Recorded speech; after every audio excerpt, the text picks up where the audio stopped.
welcome to my channel, the Baking Diva. Well, I'm a Jersey girl. Do you know another name for the state of New Jersey? Well, New Jersey is called the Garden State. And if you look at these tomatoes, they're so heavy in front of me, you'll know why. These tomatoes are not beefsteaks or anything. These are regular New Jersey grown vine tomatoes. And right now there is so many in the store. That's if you don't have your own garden. We always had our own garden for many, many years.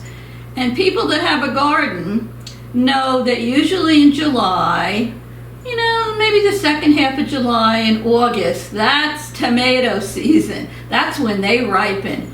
And you end up, if you're a good gardener, with so many tomatoes, you don't know what to do with them. So a lot of people jar them, they can them, make what I'm going to make for you today, or they even give them away. But I guarantee you, with this pie I'm going to make for you today, you won't be giving any of your tomatoes away. You'll be using them, that's for sure. So if you're new here, my name is Dolores. I'll put it up on the screen, better known as the Baking Diva. And I do both sweet and savory desserts, and I throw in a little bit of this and a little bit of that just to keep the channel interesting. So today I am going to make you, well, I'm not even going to call it a tomato pie. I'm going to call it the best tomato pie you ever had.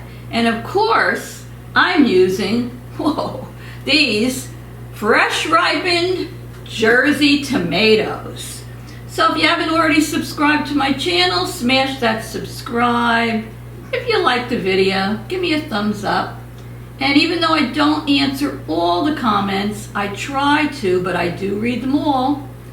So enough blabbing. What do you say we get started? So the first thing I did was I preheated my oven to 350 degrees. Now because this is a pie, you're going to need a pie shell. Now if you want to make your own pie shell, I think that's great. Feel free. But I'm taking the quick way, and I bought the package of the frozen Pillsbury deep dish pie crusts, and you get 2 in the package. So I already used one, so here I have the other one in here. And you should use a 9-inch deep dish like this, because it's going to get filled up. Where was I? So what we need to do is we need to blind bake our pie shell.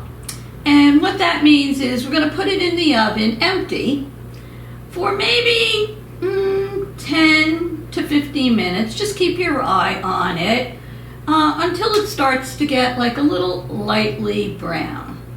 And the reason for that is you don't want to have a real soggy pie crust. So by blind baking it, it helps that not to happen.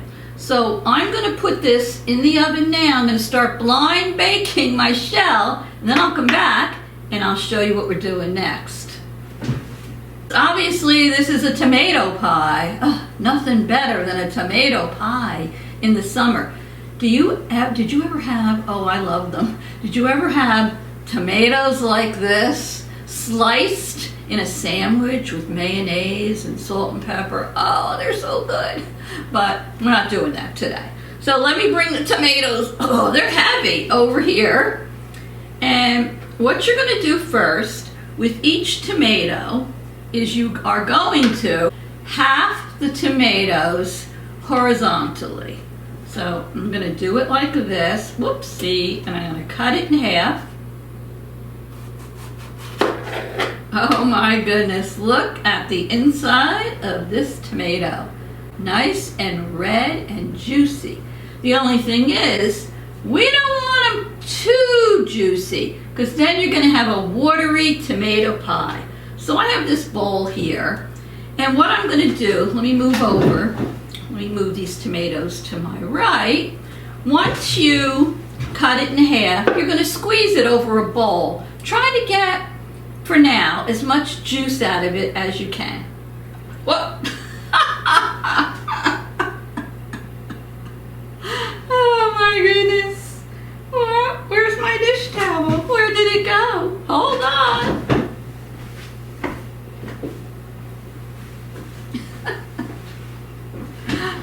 Oh, you see what I mean? There's a lot of juice in these tomatoes. These are juicy red Jersey tomatoes. So maybe you might want to hold the tomato down further into the bowl. So I'm going to squeeze it. And there's a lot of juice that comes out of here. Seeds and juice. For now, you just do the best you can. Try not to get it on your clothes like I did. Okay. See, you're squeezing them with clean hands, or if you want to use gloves, just get as much of that juice out of there as you can. Okay, and you're going to do that with 3 or 4 nice sized tomatoes. Let's go down here. Woo! Be surprised how much juice is in these tomatoes. Look at this.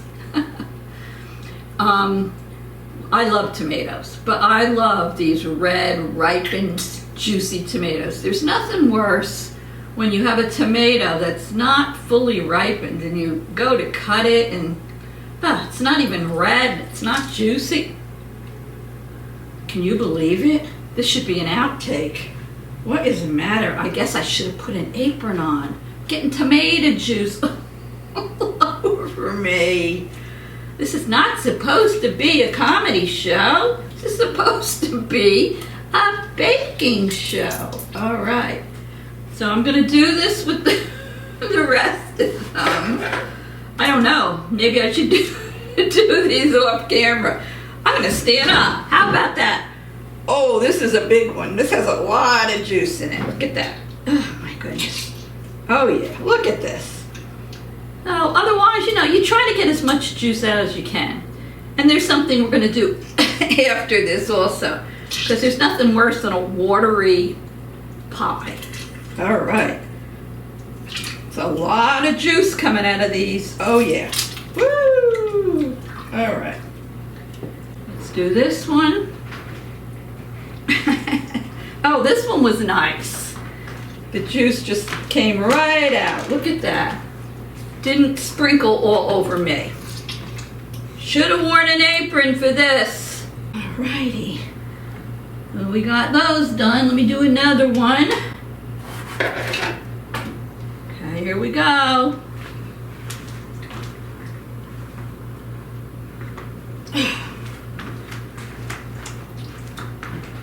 Some have more juice than others, but they all have a lot of juice in them. Let's try this half now. There we go. Look at that. Woo! Okay. And we're going to do one more. It says 3 or 4 tomatoes. These happen to be large tomatoes. But let's see. I think 4 works out best. You don't want a skimpy pie. Now we have a lot of squeezed out messy tomatoes and we have a lot of juice in here. So let me just scoot over with the bowl and my messy hands and wash them and I'll be right back. I honestly forgot how juicy these were.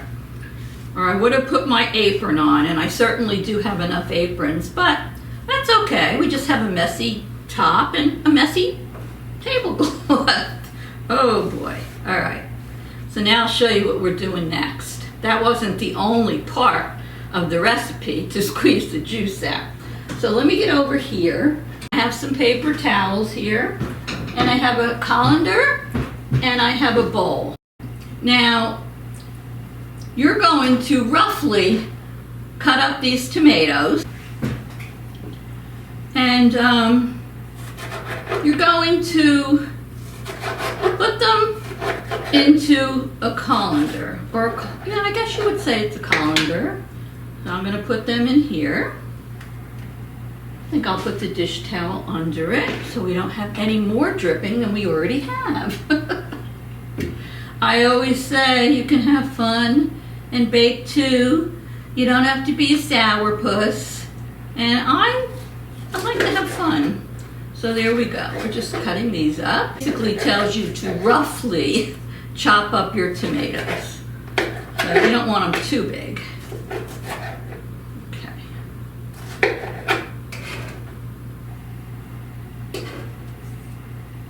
So for the sake of time, I'm going to do these off camera so you don't have to sit there and watch me chop up all these tomatoes. And then I'm going to put them in the colander, and then I'm going to come back in a few minutes and show you what we do next. Look how red this tomato is. Oh my God, so good. All right, enough. I'll be right back.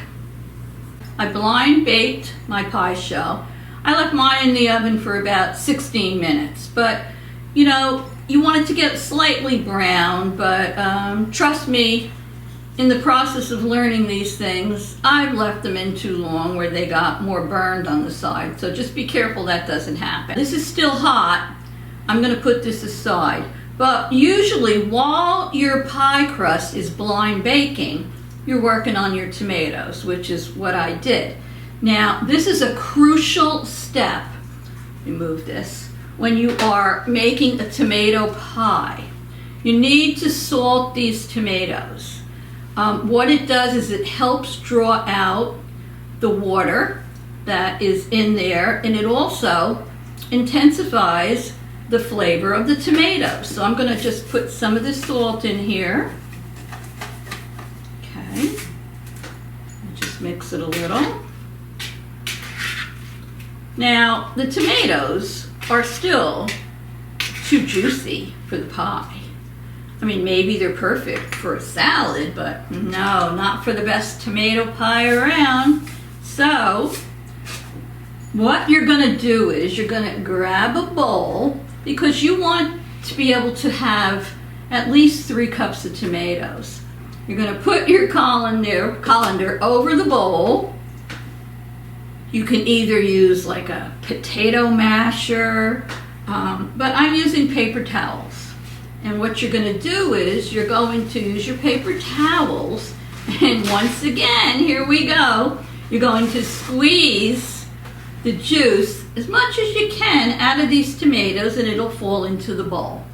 We just don't want a soggy tomato pie. Oh, and another thing. If you go online, you'll probably find 100 different recipes for a tomato pie. So many different kinds. Some people don't chop them. Some people just slice their tomatoes. They take the easy way and they just layer them in the pie shell.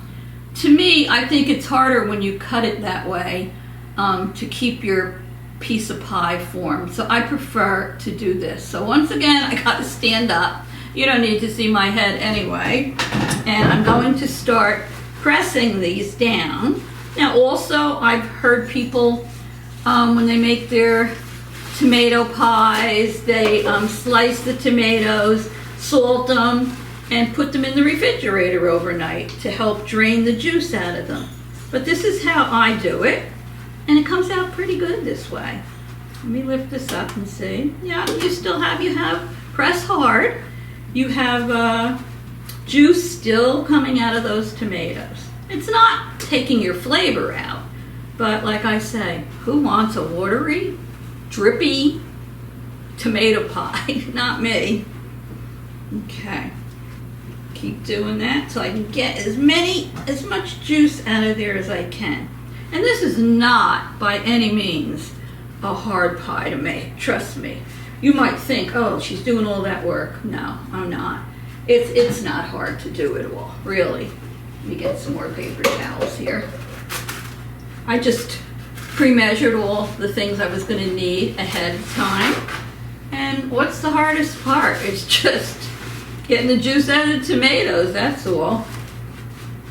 And I know when we had our garden for many, many years, come August, you would have so many tomatoes, really. You would be giving them to neighbors, using them as salads, making sauce out of them, but this is really a good pie. So you have now another option. How many of you have a garden? And how many of you have made tomato pies? And do you make it this way? Oh, see, there's a lot of juice still coming out of there. Or do you make it the other way? Okay. I'm going to just do a little more because I still see a lot coming out of there and I want to try to get out as much as I can. I do have one of those, like, potato ricers, I call them. But I'm not using that now. I'm just going to do it this way. It works just as well. All right, so I'm going to set this aside for now. Maybe there'll be a little bit more juice that, you know, runs out of them.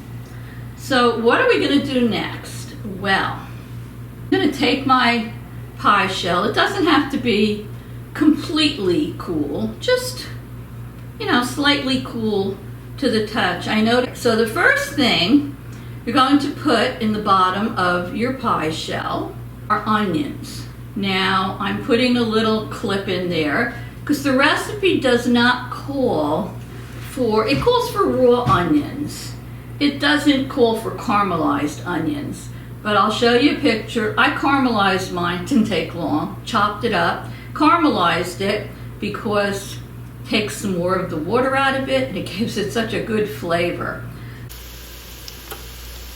I peeled and I chopped my onion and now I'm caramelizing it in a frying pan on the stove. You can caramelize it with either oil or butter. I decided to use butter because I like the flavor.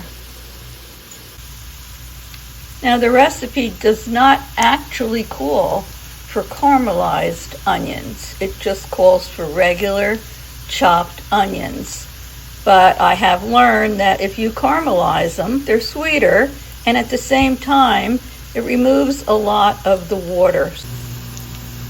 Our caramelized onions are almost done. So I'll take them off the stove and let them cool a little. So the first thing you're going to do is take your caramelized onions, and I'm putting the picture in for you so you can see what they look like.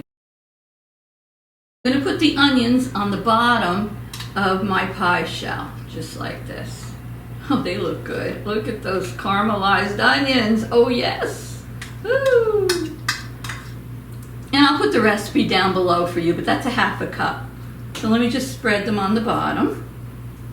Now, the recipe, I believe, calls for a half of an onion, but if you're going to do them raw, the half a chopped onion is fine. If you're going to caramelize them, use a whole onion because they shrivel up on you, and about a whole decent sized yellow onion will give you about a half a cup of caramelized ones. Okay.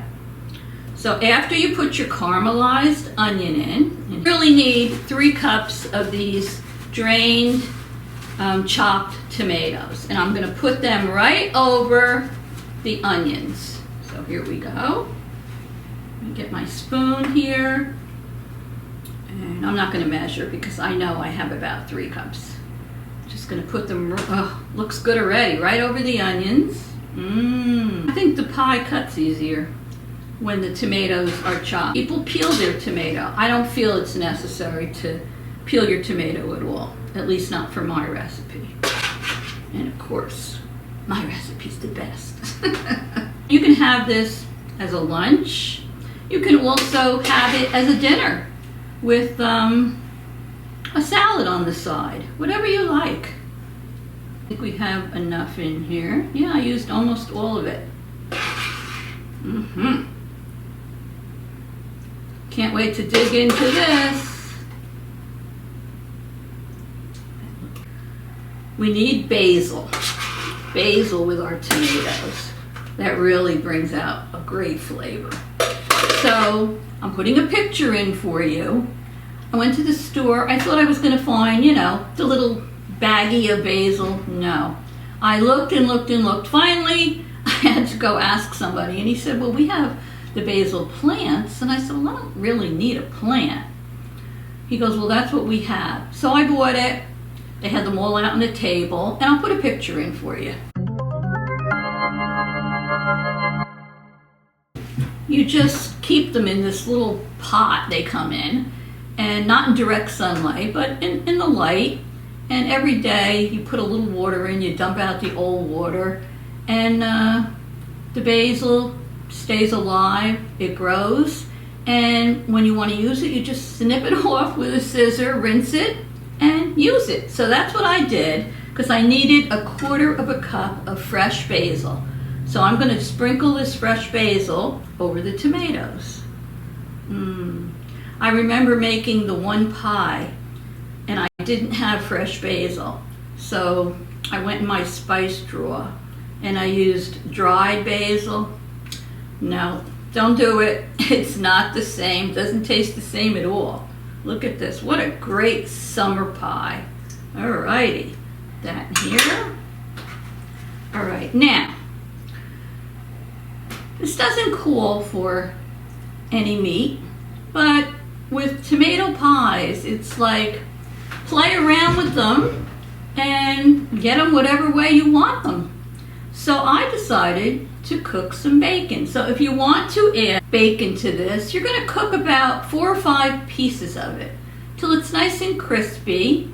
Chop it up, which is what I did, and I'm going to sprinkle it over the tomatoes because I love this. I love bacon in here, but you don't have to use bacon. You don't have to use anything else other than what I have in the recipe. This is optional, but it is good. So I decided I want to use it. Next, well, this recipe calls for 2 cups of cheese, but not the same cheese. You have to use 1 cup of one cheese and 1 cup of another cheese. And they give you ideas on the cheeses you could mix, but it's really up to you. I personally love the provolone, but some people it doesn't agree with, so we didn't use the provolone today, but that's my favorite. I'll show on the recipe, you know, different kind of cheeses you could use. You could use shredded mozzarella mixed with provolone, or you could use one of them mixed with a sharp cheddar cheese, whatever you like, whatever cheeses that you like, and just make sure they're shredded. So I'm going to put this aside. Look at this. Oh boy, it looks so good. I'm going to put that aside, and in a medium-sized bowl, you are going to add your 2 cheeses. So I happen to be using 1 cup of shredded mozzarella, and not my first choice, but it'll work fine, 1 cup of shredded sharp cheddar. Now what we're adding to this is 1/2 cup of mayonnaise. Has to be whole mayonnaise. Don't use Miracle Whip or anything like that. Has to be mayonnaise. And you ask, well, Dolores, can I substitute yogurt or something for it? I can only tell you, stick with the recipe. If you want to use a different recipe that calls for that, fine, but this recipe, you need to put the mayonnaise in. So I'm going to mix this together, the 2 cheeses with the mayonnaise. Make a little cheese mixture here. You can add a little bit of pepper to it. I'm not a pepper fan, so I don't go crazy with the pepper. I hate it when the pepper makes it too spicy. I am not a spicy person. I don't like any spicy food.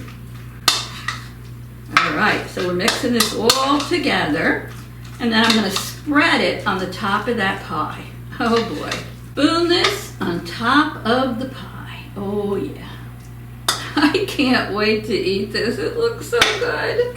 Now, you're going to bake this in your 350-degree oven for anywhere, I would say, 25 to 45 minutes, because everybody's oven is different. You want the cheese to be browned and bubbly. Now, there is an ingredient I left out of this recipe because I don't like it, and, well, therefore, I'm not putting it in. it's Tabasco sauce. No. You can put in a little bit of Tabasco sauce in with your cheese mixture, but I decided to leave that out because I'm not into Tabasco sauce. So this looks delicious.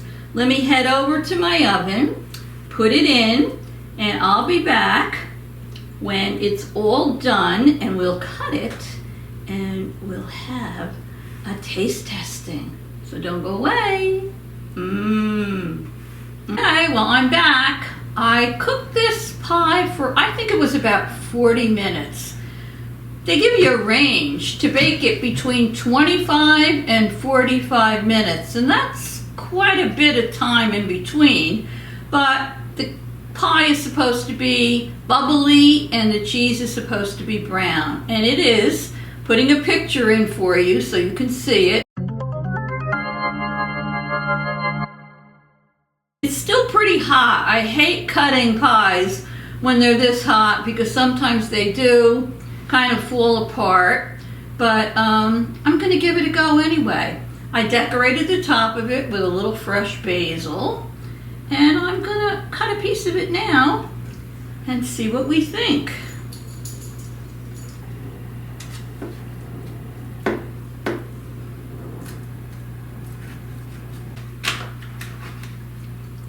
Look at that. Oh, so let me give it a try. And don't just watch me make it, you make it too. And don't forget, subscribe before you leave. It helps my channel to grow. So here we go.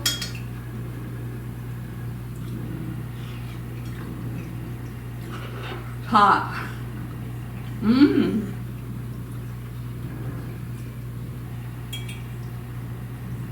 It's very good. It's nothing like Jersey tomatoes. Very good. Yummy. The basil. That fresh basil in there really is flavorful. I love it. Thank you all for watching. I hope you enjoyed this. I hope you'll make it. I'll put the recipe down below for you. And don't forget to come on back. I appreciate each and every one of you. I love you all. I wouldn't have a channel without you. So I will see you all very soon. I'm going to eat my Jersey tomato. Oh wait, no. I'm going to eat the best tomato pie there is, the Jersey tomato one. So I'll see you all very soon. Toodles!